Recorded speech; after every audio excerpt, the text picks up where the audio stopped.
السلام علیک یا ابا عبداللہ۔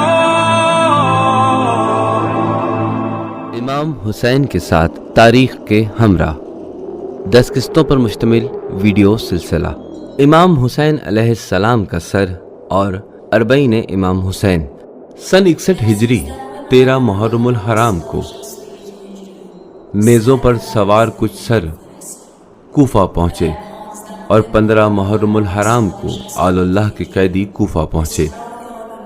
نیزوں پر سوار سروں کے قافلے کی آمد اور زنجیروں میں جکڑے قیدیوں کو دیکھ کر کوفہ، جسے جشن فتح میں مسرور ہونا تھا، ماتم کدہ بن گیا۔ عورتیں جو خوشی سے گاتی آئی تھیں روتی ہوئی واپس گئیں، اور یوں پورا شہر شرمندگی کی تصویر بن کر نمایاں ہوا۔ کوفے کی فوج کے جرنیلوں میں خوف کی علامتیں ظاہر ہونے لگیں۔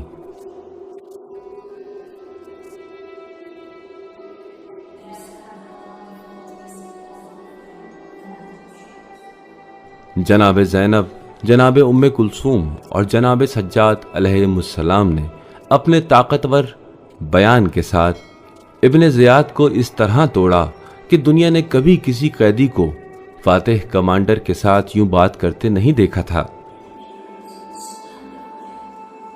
حسین علیہ السلام کا سر مبارک گلیوں میں پھرایا جا رہا تھا، جو کبھی کبھی قرآن کی تلاوت کے ساتھ پورے شہر میں زلزلہ برپا کر دیتا تھا۔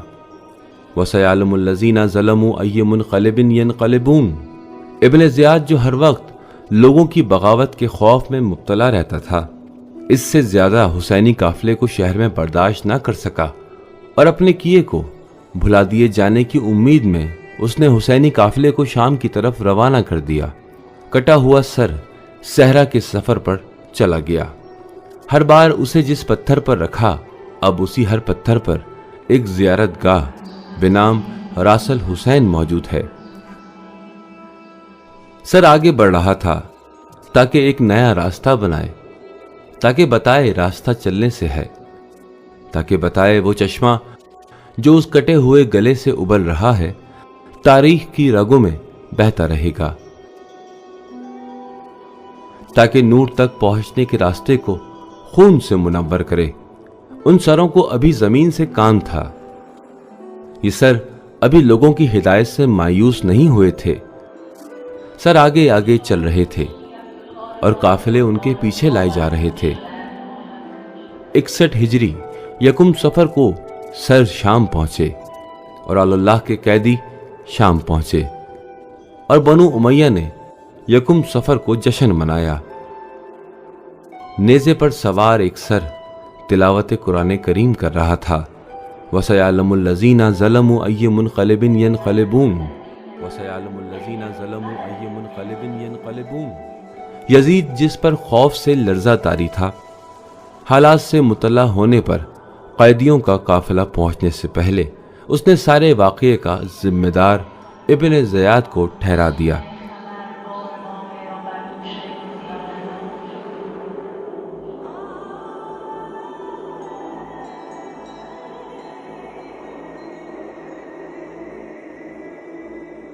یزید جو اسلام کی حقانیت کے بارے میں اہل شام کی بیداری برداشت نہیں کر سکتا تھا، اسے خدشہ تھا کہ اللہ کی موجودگی سے ایسا ہو جائے گا، لہٰذا ابھی قافلے والے قید خانوں میں سکون سے بیٹھنے بھی نہ پائے تھے کہ یزید نے ان کے مدینہ واپسی کا اجازت نامہ صادر کر دیا۔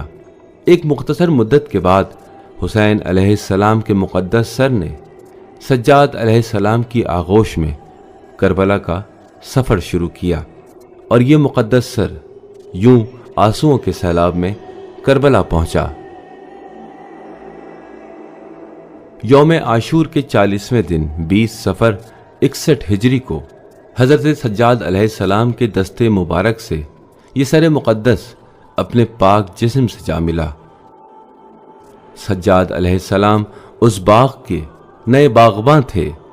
وہ اس سر کو سپرد خاک کر رہے تھے جو ایک دن ساری دنیا کو اپنے سائے کی ٹھنڈک میں لے لے گا۔ چنانچہ سر کو دوبارہ جسم سے ملا دیا گیا۔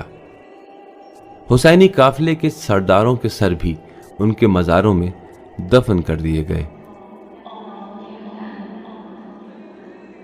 زخم تازہ ہو گئے، خون اور خنجر کے باغ کو آنسوؤں سے سیراب کیا گیا۔ امام حسین علیہ السلام کا جسم مقدس ایک جگہ اکٹھا ہونے کے پہلے دن پہلا زائر کربلا میں داخل ہوا۔ گویا امام حسین کے مقدس جسم کے یکجا اور زائرین کی آمد میں کوئی راز ہے، ایسا راز کہ ایک دن ایسے سرسبز و تناور درخت سے جا ملے گا جو زائرین کے لیے سائے کی ٹھنڈک، ان کے رزق و امن و سلامتی کا پیغام ہوگا۔ جابر ابن عبداللہ انصاری جو ضعیف اور نابینا ہو چکے تھے، کربلا کی زیارت سے مشرف ہوئے۔ جابر مدینہ سے آئے تھے اور اہل بیت شام سے۔ گویا یوں لگ رہا تھا کہ جیسے سارے راستے کربلا کی طرف جا رہے تھے۔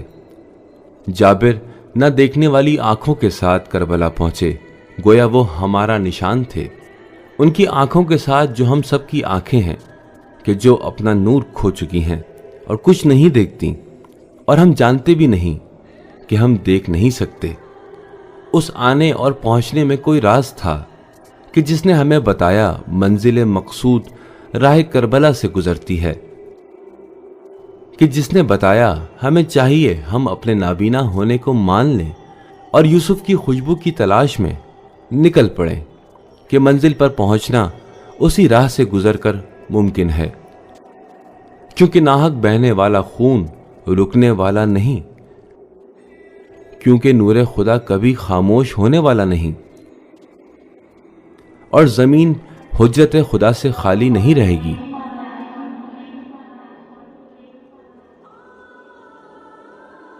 نور صبر کرتا ہے اور خون کے گھونٹ پیتا ہے تاکہ ہم اس کی بارش میں نئی کلی کے کھلنے کو سیکھ لیں اور بارش کی خواہش لیے صحراؤں کی طرف چل پڑیں، تاکہ ایک دن ہم اپنے آپ کو اس سرسبز و تناور درخت تک پہنچائیں۔ جابر کے ابتدائی قدموں سے قدم با قدم، آہستہ آہستہ، سال بے سال ایک نیا راستہ شروع ہو گیا، جس میں مطہر تک سر مبارک کے پہنچنے کا دن، گمشدہ لوگوں کا امام حسین علیہ السلام کی پرسکون آغوش میں پہنچنے کا دن قرار پایا۔ وَسَيَعْلَمُ الَّذِينَ ظَلَمُوا أَيُّ مُنْقَلِبٍ يَنْقَلِبُونَ۔ وقت گزرتا گیا اور زمانہ بدلتا رہا، پھر علم ہمارے ہاتھ میں آ گیا۔ ہم جغرافیہ کے اس گوشے میں، تاریخ کے اس لمحے میں جنہیں منتظر کہا گیا، اس ناحق کٹے ہوئے گلے سے بہنے والے خون نے زمین کو زرخیز بنا دیا اور مٹی سے پرچم اگنے لگے، اور ہم آپ کے راستے پر آ گئے، وہ راستہ جو عاشور کے دن سے لے کر آج تک آپ ہی کے دستے مبارک سے تیار ہوا، صحرا سے حسین علیہ السلام کی پرامن آغوش تک کا راستہ، وہ راستہ جو اسی آخری واقعے کی یاد دلاتا ہے۔ سنو، کیا تم اس کی آواز نہیں سن رہے؟ صدائے حل من ناصر اور زمین کی آخری مہلت کی صدا اور قطار میں کھڑے گمشدہ لوگوں کے قدموں کی آہٹ، یہ سب یوسف زہرا کی خوشبو سونگھنا چاہتے ہیں۔